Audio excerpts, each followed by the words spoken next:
श्री गणेशाय नमः। श्री गोपीजनवल्लभाय नमः। श्रीमद्भागवत महापुराण तृतीय स्कंध अथ विंशोऽध्यायः। ब्रह्मा जी की रची हुई अनेक प्रकार की सृष्टि का वर्णन। शौनक जी कहते हैं, सूत जी, पृथ्वी रूप आधार पाकर स्वयंभुव मनु ने आगे होने वाली संतति को उत्पन्न करने के लिए किन किन उपायों का अवलंबन किया। विदुर जी बड़े ही भगवत भक्त और भगवान श्री कृष्ण के अनन्य सुहृद थे, इसीलिए उन्होंने अपने बड़े भाई धृतराष्ट्र को उनके पुत्र दुर्योधन के सहित भगवान श्री कृष्ण का अनादर करने के कारण अपराधी समझकर त्याग दिया था। वे महर्षि द्वैपायन के पुत्र थे और महिमा में उनसे किसी प्रकार कम नहीं थे। सब प्रकार भगवान श्री कृष्ण के आश्रित और कृष्ण भक्तों के अनुगामी थे। तीर्थ सेवन से उनका अंतःकरण और भी शुद्ध हो गया था। उन्होंने कुशावर्त क्षेत्र हरिद्वार में बैठे हुए तत्वज्ञानियों में श्रेष्ठ मैत्रेय जी के पास जाकर और क्या पूछा।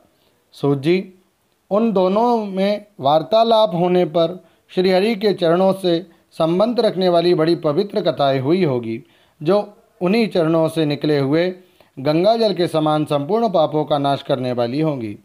सूत जी, आपका मंगल हो। आप हमें भगवान की वे पवित्र कथाएं सुनाइए। प्रभु के उदार चरित्र को कीर्तन करने योग्य होते हैं। भला ऐसा कौन रसिक होगा जो श्रीहरि के लीलामृत का पान करते करते तृप्त हो जाए। नैमिषारण्यवासी मुनियों के इस प्रकार पूछने पर उग्र श्रवासूत जी ने भगवान में चित्त लगाकर उनसे कहा, सुनिए। सूत जी ने कहा, मुनिगण, अपनी माया से वराह रूप धारण करने वाले श्रीहरि की रसातल से पृथ्वी को निकालने और खेल में ही तिरस्कार पूर्वक हिरण्याक्ष को मार डालने की लीला सुनकर विदुर जी को बड़ा आनंद हुआ और उन्होंने मुनिवर मैत्रेय जी से कहा। विदुर जी ने कहा, ब्रह्मन, आप परोक्ष विषयों को भी जानने वाले हैं, अतः ये बतलाइए कि प्रजापति के पति श्री ब्रह्मा ने मरीचि आदि प्रजापतियों को उत्पन्न करके फिर सृष्टि को बढ़ाने के लिए क्या किया। मरीचि आदि मुनीश्वरों ने और स्वयंभुव मनु ने भी ब्रह्मा जी की आज्ञा से किस प्रकार प्रजा की वृद्धि की। क्या उन्होंने इस जगत को पत्नियों के सहयोग से उत्पन्न किया या अपने अपने कार्य में स्वतंत्र रहकर, अथवा सबने एक साथ मिलकर इस जगत की रचना की। श्री मैत्रेय जी ने कहा, विदुर जी, जिसकी गति को जानना अत्यंत कठिन है, उस जीवों के प्रारब्ध प्रकृति के नियंता पुरुष और काल, इन तीन हेतुओं से तथा भगवान की सन्निधि से त्रिगुणमय प्रकृति में क्षोभ होने पर उससे महतत्व होने उत्पन्न हुआ। देव की प्रेरणा से रजा प्रधान महतत्व से वैकारिक, सात्विक, राजस और तामस तीन प्रकार का अहंकार उत्पन्न हुआ। उसने आकाश आदि पांच तत्वों के अनेक वर्ग पंच तन्मात्र, पंच महाभूत, पंच ज्ञानेन्द्रिय, पांच कर्मेंद्रियां और उनके पांच पांच देवता, इन्हीं 6 वर्गों का यहाँ संकेत समझना चाहिए। तो पांच तत्वों के अनेक वर्ग प्रकट किए। वे सब अलग अलग रहकर भूतों के कार्य रूप ब्रह्मांड की रचना नहीं कर सकते थे, इसलिए उन्होंने भगवान की शक्ति से परस्पर संगठित होकर एक सुवर्ण वर्ण अंड की रचना की। वे अंड चेतना शून्य अवस्था में 1000 वर्षों से भी अधिक समय तक कारणाब्धि के जल में पड़ा रहा। फिर उसमें श्री भगवान ने प्रवेश किया। उसमें अधिष्ठित होने पर उनकी नाभि से सहस्त्र सूर्यों के समान अत्यंत देदीप्यमान एक कमल प्रकट हुआ, जो संपूर्ण जीव समुदाय का आश्रय था। उसी से स्वयं ब्रह्मा जी का भी आविर्भाव हुआ। जब ब्रह्मांड के गर्भरूप जल में शयन करने वाले श्री नारायण देव ने ब्रह्मा जी के अंतःकरण में प्रवेश किया, तब वे पूर्व कल्पों में अपने ही द्वारा निश्चित की हुई नाम रूपमयी व्यवस्था के अनुसार लोकों की रचना करने लगे। सबसे पहले उन्होंने अपनी छाया से तामिस्र, अंधतामिस्र, तम, मोह और महामोह, यो 5 प्रकार की अविद्या उत्पन्न की। ब्रह्मा जी को अपना वह तमोमय शरीर अच्छा नहीं लगा, अतः उन्होंने उसे त्याग दिया।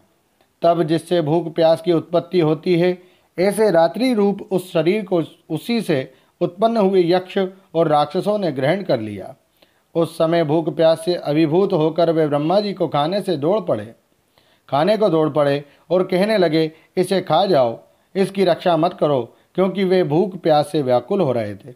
ब्रह्मा जी ने घबराकर उनसे कहा, अरे यक्ष राक्षसों, तुम मेरी संतान हो, इसलिए मुझे भक्षण मत करो, मेरी रक्षा करो।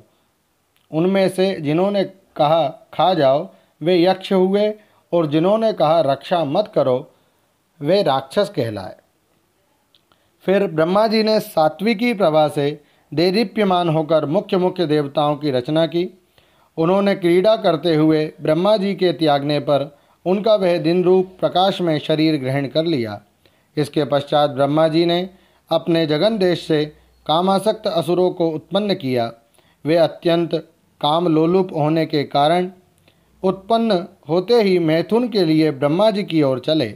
ये देखकर पहले तो वे हंसे, किंतु फिर उन निर्लज्ज असुरों को अपने पीछे लगा देख भयभीत और क्रोधित होकर बड़े जोर से भागे। तब उन्होंने भक्तों पर कृपा करने के लिए उनकी भावना के अनुसार दर्शन देने वाले शरणागत वत्सल वरदायक श्रीहरि के पास जाकर कहा, परमात्मन, मेरी रक्षा करो, मेरी रक्षा कीजिए। मैंने तो आपकी ही आज्ञा से प्रजा उत्पन्न की थी, किंतु यह तो पाप में प्रवृत्त होकर मुझको ही तंग करने चली है। नाथ, एकमात्र आप ही दुखी जीवों का दुख दूर करने वाले हैं, और जो आपकी चरण शरण में नहीं आते उन्हें दुख देने वाले भी एकमात्र आप ही हैं। प्रभु तो प्रत्यक्षवत सबके हृदय की जानने वाले हैं। उन्होंने ब्रह्मा जी की आतुरता देखकर कहा, तुम अपने इस काम कलुषित शरीर को त्याग दो। भगवान के यूँ कहते ही उन्होंने वह शरीर को भी छोड़ दिया। ब्रह्मा जी का छोड़ा हुआ वह शरीर एक सुंदरी स्त्री संध्या देवी के रूप में परिणत हो गया। उसके चरण कमलों के पायजेब झंकृत हो रहे थे, उसकी आंखें मतवाली हो रही थी और कमर करधनी की लड़ों से सुशोभित सजीली साड़ी से ढकी हुई थी। उसके उभरे हुए स्तन इस प्रकार एक दूसरे से सटे हुए थे कि उनके बीच में कोई अंतर ही नहीं रह गया था। उसकी नासिका और दंतावली बड़ी ही सुघड़ थी तथा वह मधुर मधुर मुस्कुराती हुई असुरों की ओर हाव भावपूर्ण दृष्टि से देख रही थी। वह नीली नीली अलकावली से सुशोभित सुकुमारी मानो लज्जा के मारे अपने अंचल में ही सिमटी जाती थी। विदुर जी उस सुंदरी को देखकर सब के सब असुर मोहित हो गए। अहो, इसका कैसा विचित्र रूप, कैसा अलौकिक धैर्य और कैसी नई अवस्था है। देखो, हम काम पीड़ितों के बीच में यह कैसी बेपरवाही विचर रही है। इस प्रकार उन कुबुद्धि दैत्यों ने स्त्री रूपिणी संध्या के विषय में तरह तरह के तर्क वितर्क करके फिर उसका बहुत आदर करते हुए प्रेम पूर्वक पूछा, सुंदरी, तुम कौन हो और किसकी पुत्री हो? भामिनी, यहाँ तुम्हारे आने का क्या प्रयोजन है? तुम अपने अनूप रूप का यह बेमोल सौदा दिखाकर हम अभागों को क्यों तरसा रही हो? अबले तुम कोई भी क्यों ना हो, हमें तुम्हारा दर्शन हुआ, यह बड़े सौभाग्य की बात है। तुम अपनी गेंद उछाल उछाल कर तो हम दर्शकों के मन को मथे डालती हो। सुंदरी, जब तुम उछलती हुई गेंद पर अपनी हथेली की थपकी मारती हो, तब तुम्हारा चरण कमल एक जगह नहीं ठहरता। तुम्हारा कटी प्रदेश स्थूल स्तनों के भार से थक सा जाता है और तुम्हारी निर्मल दृष्टि से भी थकावट झलकने लगती है। अहो, तुम्हारा केशपास कैसा सुंदर है। इस प्रकार स्थिर रूप से प्रकट हुई उस सायंकालीन संध्या ने उन्हें अत्यंत कामासक्त कर दिया और उन मूढ़ों ने उसे कोई रमणीय रत्न समझकर ग्रहण कर लिया। तदनंतर ब्रह्मा जी ने गंभीर भाव से हंसकर अपनी कांतिमयी मूर्ति से, जो अपने सौंदर्य का मानो आप ही आस्वादन करती थी, गंधर्व और अप्सराओं को उत्पन्न किया। उन्होंने ज्योत्सना चंद्रिका रूप अपने उस कांति में प्रिय शरीर को त्याग दिया। उसी को विश्वावसु और आदि गंधर्वों ने प्रसन्नतापूर्वक ग्रहण किया। इसके पश्चात भगवान ब्रह्मा ने अपने तंद्रा से भूत पिशाच उत्पन्न किए। उन्हें दिगंबर वस्त्रहीन और बाल बिखरे देख उन्होंने आंखें मूंद ली। ब्रह्मा जी के त्यागे हुए उस जम्हाई रूप शरीर को भूत पिशाचों ने ग्रहण किया। इसी को निद्रा भी कहते हैं, जिससे जीवों की इंद्रियों में शिथिलता आती देखी जाती है। यदि कोई मनुष्य झूठे मुंह सो जाता है तो उस पर भूत पिशाच आदि आक्रमण करते हैं, उसी को उन्माद कहते हैं। फिर भगवान ब्रह्मा ने भावना की कि मैं तेजो में हूँ और अपने अदृश्य रूप से साध्यगण एवं पितृगण को उत्पन्न किया। पितरों ने अपनी उत्पत्ति के स्थान उस अदृश्य शरीर को ग्रहण कर लिया। इसी को लक्ष्य में रखकर पंडित जन श्राद्ध आदि के द्वारा पितर और साध्य गणों को क्रमशः कव्य, पिंड और हव्य अर्पण करते हैं।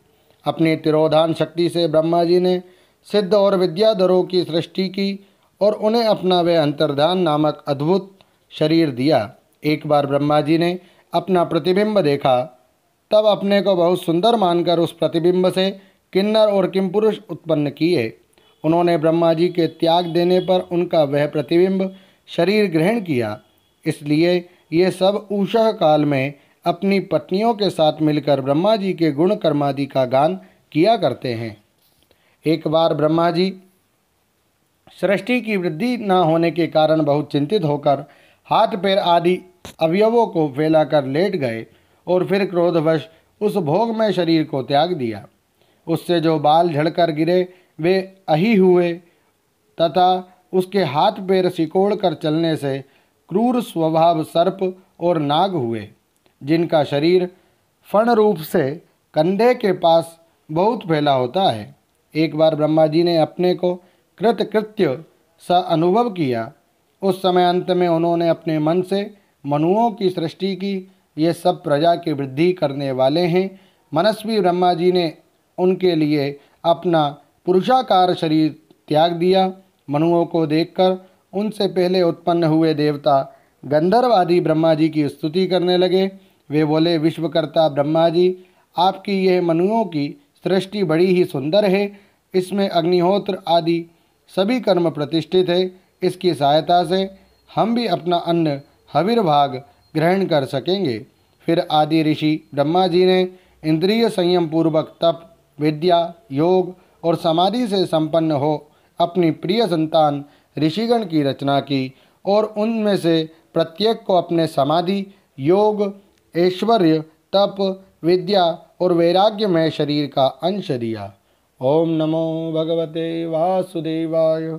श्रीमद्भागवते महापुराणे पारमहंसायां संहितायां तृतीयस्कन्धे विंशोऽध्यायः। श्रीराधाकृष्णार्पणमस्तु।